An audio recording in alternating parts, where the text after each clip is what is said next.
Assalamualaikum warahmatullahi wabarakatuh. Perkenalkan, nama saya Amelia Suimu dengan NIM 0220142509 dari kelas B.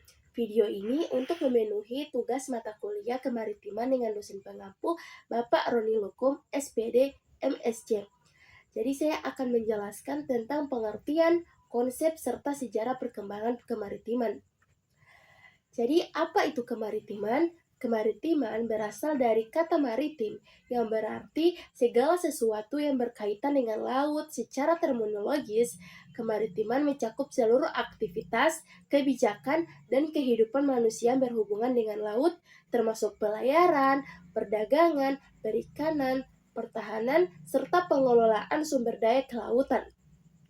Dalam konteks keilmuan, kemaritiman dipahami sebagai sistem sosial, ekonomi, politik, dan budaya yang berkembang dari interaksi manusia dengan laut. Menurut Kementerian Koordinator Bidang Kemaritiman dan Investasi 2021, kemaritiman juga berarti kemampuan suatu bangsa dalam memanfaatkan potensi laut secara berkelanjutan untuk kesejahteraan rakyat dan kedaulatan negara. Terus ada konsep kemaritiman. Konsep kemaritiman tidak hanya membahas laut sebagai ruang geografis, tetapi juga mencakup nilai, budaya, dan kebijakan yang mengatur pemanfaatan laut. Secara umum, terdapat beberapa dimensi penting dalam konsep kemaritiman, yaitu ada dimensi ekonomi. Laut menjadi sumber daya strategis bagi kegiatan perikanan, transportasi laut, energi, dan pariwisata bahari. Yang kedua itu ada dimensi sosial budaya. Masyarakat pesisir memiliki budaya maritim yang kaya, mencakup tradisi pelayaran, sistem pengetahuan lokal, serta kearifan dalam menjaga laut. Terus ada dimensi pertahanan dan keamanan. Laut merupakan wilayah strategis untuk menjaga kedaulatan dan keutuhan negara, termasuk pengawasan wilayah laut dan jalur perdagangan internasional.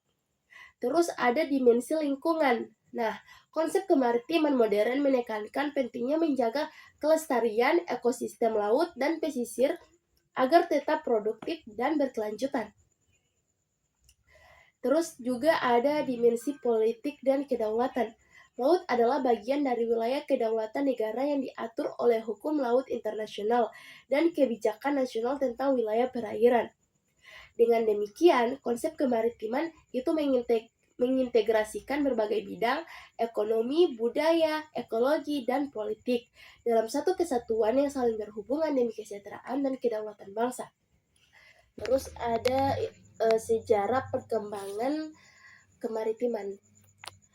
Perkembangan kemaritiman dunia sudah dimulai sejak zaman kuno.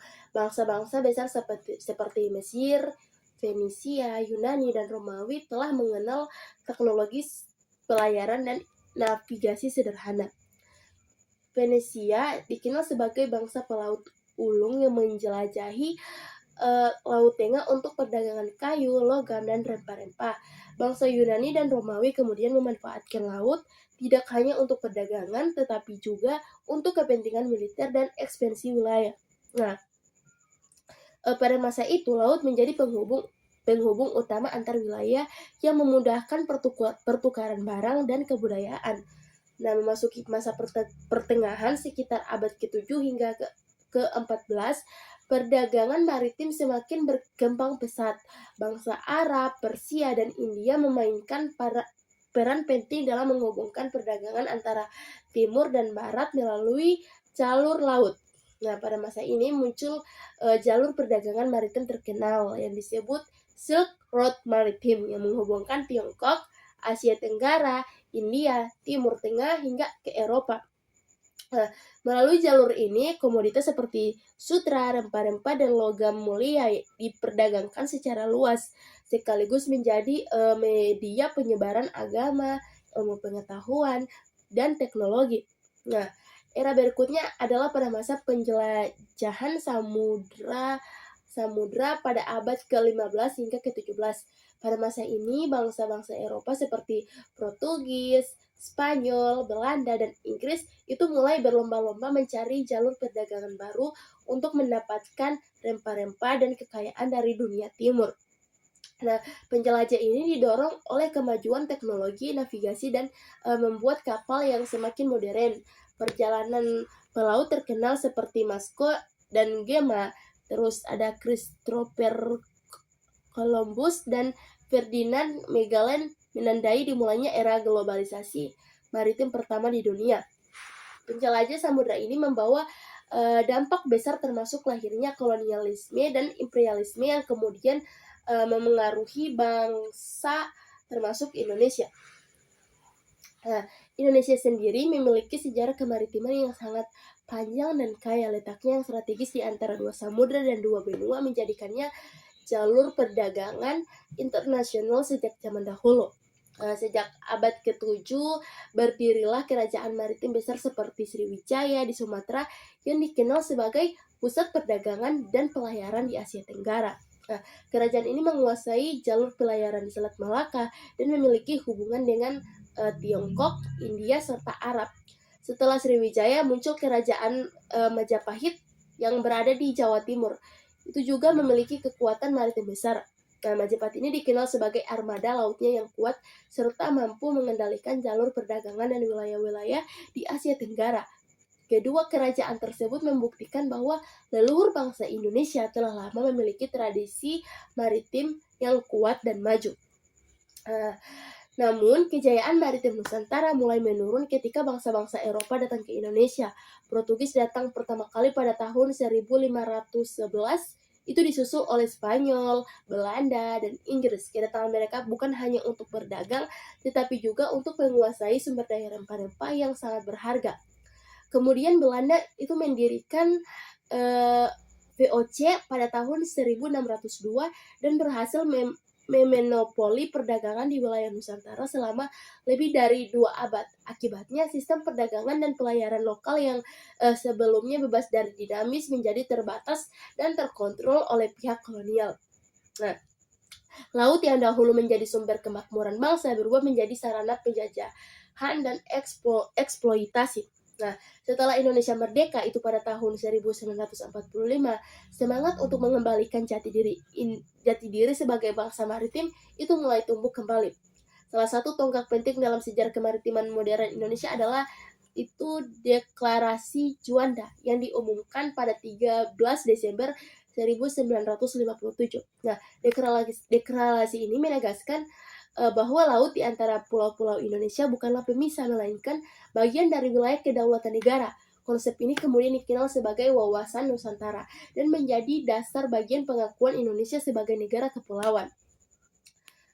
Nah, pada tahun 1982, keputusan ini memperkuat posisi Indonesia dalam mengelola sumber daya lautnya seperti menjaga kedaulatan wilayah.